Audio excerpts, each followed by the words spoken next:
Yo guys, what is up? Welcome back to another episode of Marijuana SA Weekly, and today we have an important announcement. We are talking about the cannabis mass gathering that is going to be happening tomorrow. It is basically a event. It's got a lot of important carryings, and we're going to basically dive into that. So there is a important takeaway from this is that we need you guys to show up.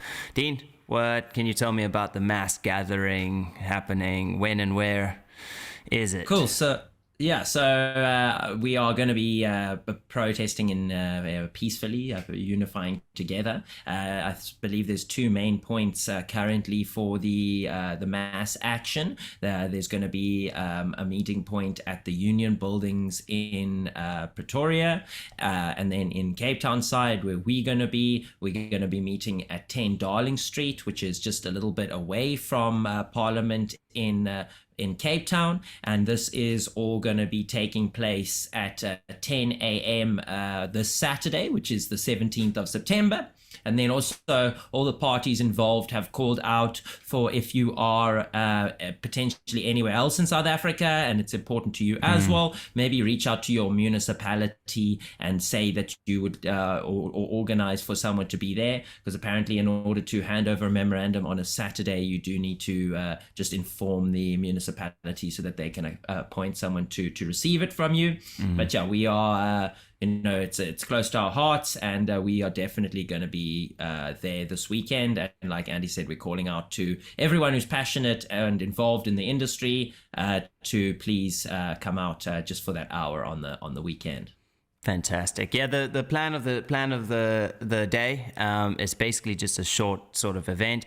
Unfortunately, it's been requested sort of from the organizers that it's a no smoking event because it is all in public, and we do want to sort of bring across a image of that we're taking this seriously. We're there to deliver some proper paperwork, some proper memorandums to the government, and we don't want to give across the wrong image, because obviously if it's not in a private space, we're not within our constitutional right to smoke cannabis, and it's not about cannabis laws. It's about handing over this memorandum tomorrow. So that's really important. And yeah, we haven't actually touched on why we are there. This is all related to the Hayes case, which was unfortunately didn't get the verdict that the community was after, and that's affected a lot of the private clubs within South Africa.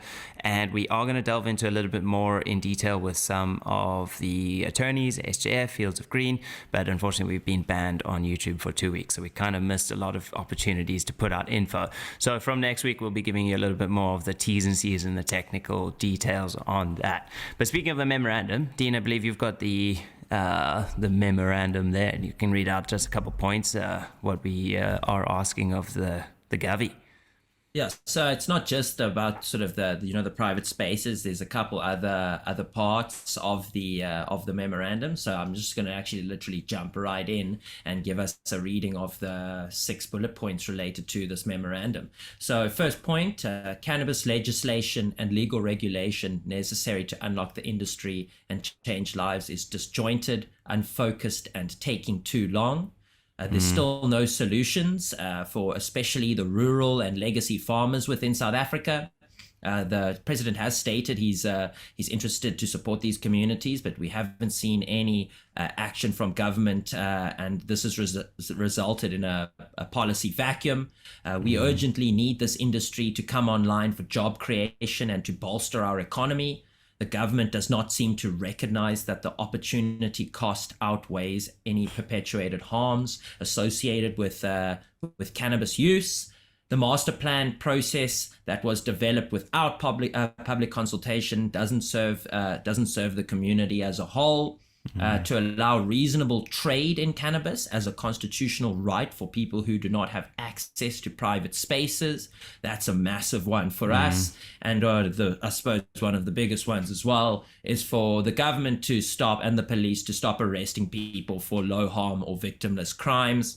Cannabis growers and users always get targeted heavily, and it's definitely time for this to come to a halt. And I mean, all of these these points touch heavily on a lot of the parts of the industry that are still lacking. And also, as part of the memorandum, we'll be handing over the Fields of Green for All manifesto, which has, it's a it's the actual master plan as to how the government could handle the industry within South Africa, taking all of these points into account. And I'm really just hoping that this gets looked at seriously. And I think if we get support, and support is showing, this isn't this. I mean, it's still a long road, but we have to start doing something more, because everything's dragging. Yeah, it's going to be, it's a powerful message within the document, and a lot of those things are extremely important to address, and I think that is mainly the reason that we're going to be there tomorrow. Just in brief, for us going to be there, and you guys, the legends that are still watching this, Dean, what's the plan for Saturday with respect to us? So we are obviously, I think, as MSA, our most powerful, one of our most powerful assets is, that we do have an audience online. So we're going to be attending the event, obviously, because, we're passionate about it. But at the same time, we're also going to be on the ground making a bit of extra content related to the gathering. Hopefully from this video and the video we make on Saturday, we can reach even more people out there, and, build up the momentum, or try to do our part to build up the momentum within the space. I think there's going to be far more events like this coming up or activities like this coming up in the future. So we'll be on the ground, cameras and mics, asking people to give us, the reasons why they're there, and really just find out from the community, the parts of the industry that are affecting them the most, or the lack of regulation that's affecting them the most, and just try and bring those voices out to the community we have online as well. Yeah, there'll be a lot of opportunities to have your say, and a lot of publicity on those words. So kind of think carefully about what you want your message to the government to be. I'm pretty sure they will hear it in some form or another. So yeah, we're looking forward to seeing you guys there, and we really appreciate the support on the show. It's been a very turbulent couple of weeks for us. We've been hit with a few strikes, and we have been just a little bit shaken by that. It's a very turbulent time in sort of our industry and within YouTube, but we are still loving it, and we are still happy to be here, and we are so happy that you guys have supported us thus far, and we look forward to seeing you guys on Saturday. Till next week. Peace, guys. Peace, guys.